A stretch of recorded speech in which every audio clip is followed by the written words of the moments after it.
ನಮ್ಮ ಮೆಟ್ರೋ ಮೂರನೇ ಹಂತದ ಯೋಜನೆಗೆ ಅಡ್ಡಿ ನಿವಾರಣೆ ಆಗತ್ತಾ ಅನ್ನೋದು ಬಹುದಿನಗಳ ಪ್ರಶ್ನೆ.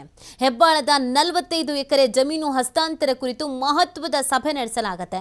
ನಾಳೆ ಡಿಸಿಎಂ ಹಾಗೂ ಎಂಬಿ ಪಾಟೀಲ್ ಜೊತೆಗೆ ಜಂಟಿ ಸಭೆಯನ್ನು ನಿಗದಿ ಮಾಡಲಾಗಿದೆ.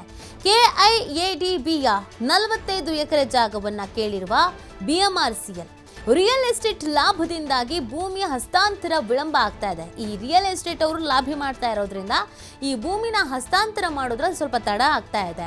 ಎಕರೆಗೆ 12 ಕೋಟಿ ರೂಪಾಯಿ ಅಂತೆ 551 ಕೋಟಿ ರೂಪಾಯಿ ಹಣ ನೀಡೋದಾಗಿ ಬಿಎಂಆರ್ಸಿಎಲ್ ಹೇಳಿದೆ.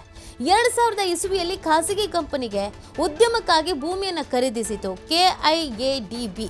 ಆದರೆ ಜಾಗದಲ್ಲಿ ಕಂಪನಿ ಯಾವುದೇ ಉದ್ಯಮವನ್ನು ನಡೆಸ್ತಾ ಇಲ್ಲ. ಇದೀಗ ಮತ್ತೆ ಡಿಸಿಎಂ ಹಾಗೂ ಕೆಐಡಿಬಿ ಇಲಾಖೆ ಸಚಿವರು ನಾಳೆ ಸಭೆಯನ್ನು ನಡೆಸಲಿದ್ದಾರೆ. ಒಂದು ತೀರ್ಮಾನಕ್ಕೆ ಬರಲೇಬೇಕಾದಂಥ ಅನಿವಾರ್ಯತೆ ಇದೆ. ಈಗಾಗಲೇ ಇದಕ್ಕೆ ಶೋಭಾ ಕರಂದ್ಲಾಜೆ ಅವರು ಹಾಗೆ ಉದ್ಯಮಿಯವರು ಅನೇಕರು ಪತ್ರವನ್ನು ಕೂಡ ಬರೆದಿದ್ದಾರೆ. 45 ಎಕರೆ ಭೂಮಿ ಏನಿದೆ ಆ ಭೂಮಿನ ಕೊಡಿಸ್ಬಿಡಿ ಅಂತ ಕೇಳ್ಕೊಂಡಿದ್ದಾರೆ. ಆದರೆ ಇಲ್ಲಿ ರಿಯಲ್ ಎಸ್ಟೇಟ್ ಲಾಭಿಗೋಸ್ಕರ ಈ ಭೂಮಿ ಸಿಗದೇ ಇರೋ ಥರ ಮಾಡ್ಕೊಳ್ಳಾಗ್ತಿದೆ ಅನ್ನೋದನ್ನು ಕೂಡ ಹೇಳಲಾಗ್ತಾ ಇದೆ. ಅವರು ಲಾಭಿ ಮಾಡ್ತಾ ಇದ್ದಾರೆ ಅಂತ ಹೇಳಲಾಗ್ತಾ ಇದೆ. ಬಟ್ ಒಂದಷ್ಟು ಟೆಕ್ನಿಕಲ್ ಸಮಸ್ಯೆ ಕೂಡ ಇದೆ. ಒಂದು ವೇಳೆ ಏನಾದರೂ ಬಿಎಂಆರ್ಸಿಎಲ್ಗೆ ನೀಡಿದ್ರೆ ಕೋರ್ಟ್ಗೆ ಹಾಕೊಳ್ತಾರೆ. ಸೊ ಕೋರ್ಟ್ಗೆ ಏನಾದರೂ ಹೋಯ್ತು ಈ ವಿಚಾರ ಅಂತಂದರೆ ಸುಮಾರು ವರ್ಷಗಳು ಬೇಕಾಗಬಹುದು ಇತ್ಯರ್ಥ ಆಗೋದಕ್ಕೆ. ಅಲ್ಲಿವರೆಗೂ ಏನು ಮಾಡೋದು ಪ್ರಶ್ನೆ. ಬಟ್ ಈ ಕಿತ್ತಳೆ ಮಾರ್ಗವನ್ನು ನಾವು ಮಾಡಲೇಬೇಕು ಅಂತ ಬಿಎಂಆರ್ಸಿಎಲ್ ಹಠಕ್ಕೆ ಬಿದ್ದುಬಿಟ್ಟಿದೆ. ಹೀಗಿರಬೇಕಾದ್ರೆ ಬಿಎಂಆರ್ಸಿಎಲ್ ಕೂಡ ಒಂದಷ್ಟು ಪ್ಲ್ಯಾನ್ ಮಾಡ್ಕೊಂಡಿದೆ, ಹೆಂಗೆ ಮಾಡಬೇಕು ಏನು ಎತ್ತ ಅಂತ. ಅದಕ್ಕೆ 45 ಎಕರೆ ಬೇಕು ಅಂತ ಕೇಳ್ಕೊಳ್ಳಾಗ್ತಾಗಿದೆ. ಹಾಗಾಗಿ ಒಂದು ಒಮ್ಮತದ ನಿರ್ಧಾರಕ್ಕೆ ಬರಬೇಕಾಗತ್ತೆ, ಇತ್ಯರ್ಥ ಮಾಡಬೇಕಾಗತ್ತೆ. ಮೂರನೇ ಹಂತದ ಯೋಜನೆಗೆ ಈ ಗಡ್ಡಿ ಆಗಿರೋದೇ ಈ ವಿಚಾರ.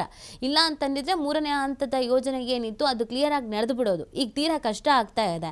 ಹಾಗಾಗಿ ನಾಳೆ ಒಂದು ಮಹತ್ವದ ಮೀಟಿಂಗ್ ಇಟ್ಕೊಂಡಿದ್ದಾರೆ. ಡಿ.ಕೆ. ಶಿವಕುಮಾರ್ ಅವರು ಇರ್ತಾರೆ, ಎಂ.ಬಿ. ಪಾಟೀಲ್ ಅವರು ಇರ್ತಾರೆ. ಸೊ ಇಬ್ಬರು ನಾಯಕರ ಸಚಿವರ ನೇತೃತ್ವದಲ್ಲಿ ಒಂದು ಮೀಟಿಂಗ್ ಇದೆ. ಈ ಮೀಟಿಂಗಲ್ಲಿ ಎಲ್ಲವೂ ಫೈನಲ್ ಆಗುತ್ತಾ, ಒಂದು ಡಿಸಿಷನ್ಗೆ ಬರ್ತಾರಾ, ಮೆಟ್ರೋಗೆ ಬಿಎಂಆರ್ಸಿಎಲ್ಗೆ ಈ ಭೂಮಿ ಸಿಗುತ್ತಾ ಅನ್ನೋದು ಪ್ರಶ್ನೆ ನೋಡಬೇಕು.